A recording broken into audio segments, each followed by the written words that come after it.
کچھ باتیں جاپان کی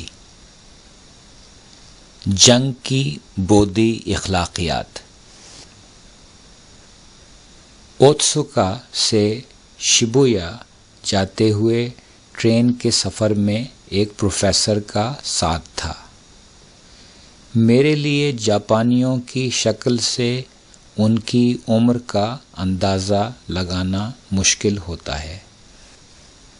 میں نے پروفیسر کے سفید بالوں اور چہرے پہ موجود جھریوں کو دیکھ کر ڈرتے ڈرتے پوچھا کہ کیا ان کو وہ دن یاد تھا جب ہیروشیما پہ ایٹم بم گرایا گیا تھا۔ انہوں نے کہا کہ ہاں، وہ دن انہیں اچھی طرح یاد تھا۔ اس وقت ان کی عمر 11 برس تھی۔ ان کا کہنا تھا کہ وہ اس وقت کوکورا نامی شہر میں تھے۔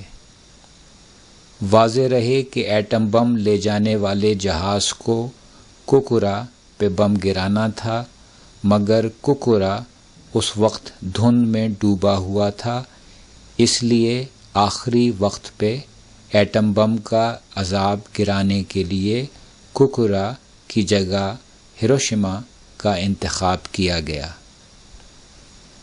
میں نے پروفیسر سے کہا کہ امریکہ میں ہیروشیما پہ ایٹم بم گرانے کا یہ بہانہ رائج ہے کہ اگر ہیروشیما پہ ایٹم بم نہ گرایا جاتا تو جنگ اور دیر تک چلتی، اور جتنے لوگ ہیروشیما میں ایٹم بم سے مرے اس سے کہیں زیادہ تعداد میں لوگ جنگ جاری رہنے کی وجہ سے مرتے۔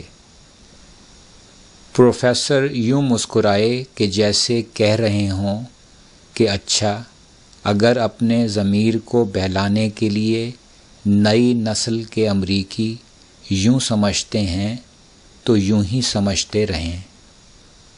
میں نے کہا کہ اس جرح سے ہیروشیما والے ایٹم بم کی تعویل تو ملتی ہے، مگر پھر کچھ ہی دنوں بعد ناگاساکی پہ دوسرا ایٹم بم کیوں گرایا گیا؟ اپنے ضمیر کو تھپکیاں دے کر سلانے کے لیے ناگاساکی والے ایٹم بم کا کیا بہانہ ہے؟ میرا ذہن اس بارے میں صاف نہ تھا۔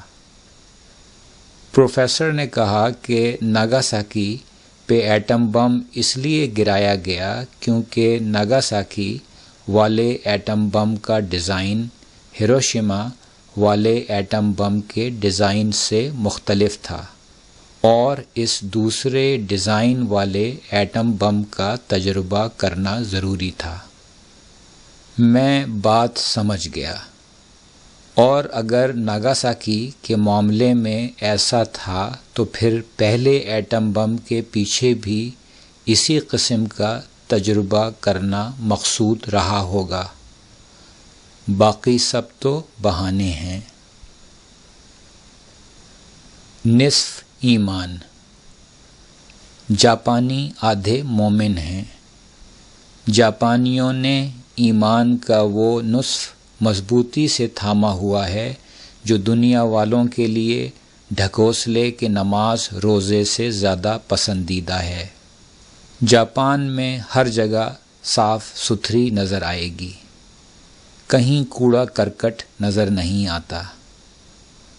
پاکستان میں اگر کبھی یورپ یا امریکہ کی مثال دے کر لوگوں کو احساس دلانے کی کوشش کی جائے کہ شرم کرو، کس قدر غلاظت میں رہتے ہو، تو لوگ مغرب کی اخلاقی برائیاں بیان کرنا شروع کر دیتے ہیں۔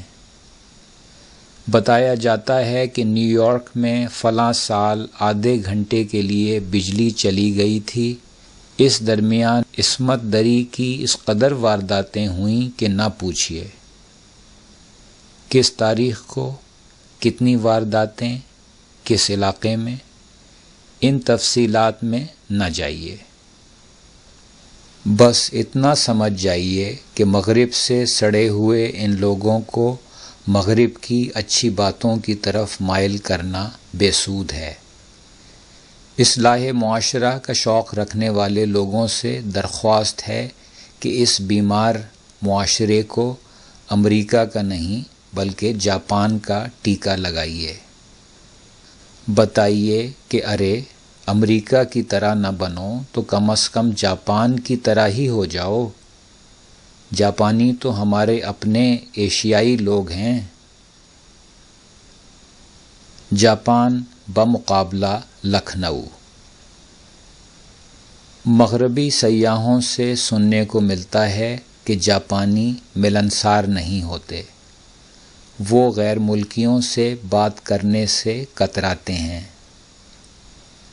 میرا خیال ہے کہ جاپانی مغرب سے آنے والے لوگوں سے کتراتے ہیں کیونکہ جاپانیوں کو مغرب کی اقدار سمجھ میں نہیں آتی۔ جاپانیوں کو ایسے اجڑ لوگ جو دوسروں سے جھک کر نہ ملیں عجیب لگتے ہوں گے۔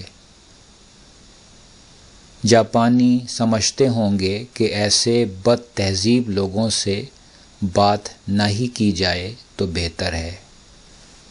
بہت سے معاملات میں جاپانی اقدار ہماری پرانی اقدار سے میل کھاتی ہیں۔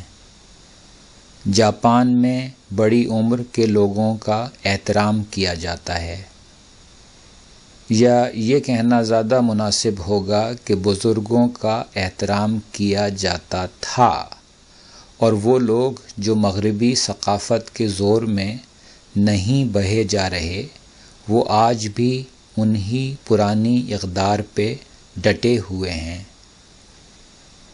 یہ وہ لوگ ہیں جو کسی بڑی عمر کے آدمی یا عورت کو دیکھ کر ٹرین میں فوراً اپنی نشست سے کھڑے ہو جاتے ہیں اور کرسی بزرگ کو پیش کر دیتے ہیں۔ کسی جاپانی قصبے کا واقعہ ہے، ہمارے جیسے ایک غیر ملکی نے دیکھا کہ فٹ پاتھ پہ ایک بڑھیا بہت آہستہ رفتار سے چلی جا رہی ہے۔ جوان لوگ جو جلدی میں ہیں بڑھیا سے کچھ فاصلہ رکھ کر اس سے آگے بڑھ جاتے ہیں، مگر پھر کچھ لوگ ایسے بھی ہیں جو بڑھیا کے کان میں کچھ کہتے ہیں۔ بڑھیا سر ہلاتی ہے، بڑھیا کے سر ہلانے پہ یہ لوگ شکریہ کے لیے جھکتے ہوئے بڑھیا سے آگے نکل جاتے ہیں۔ تیز قدموں سے چلنے کی خواہش رکھنے والے لوگ سست رو بڑھیا کے کان میں کیا کہہ رہے تھے؟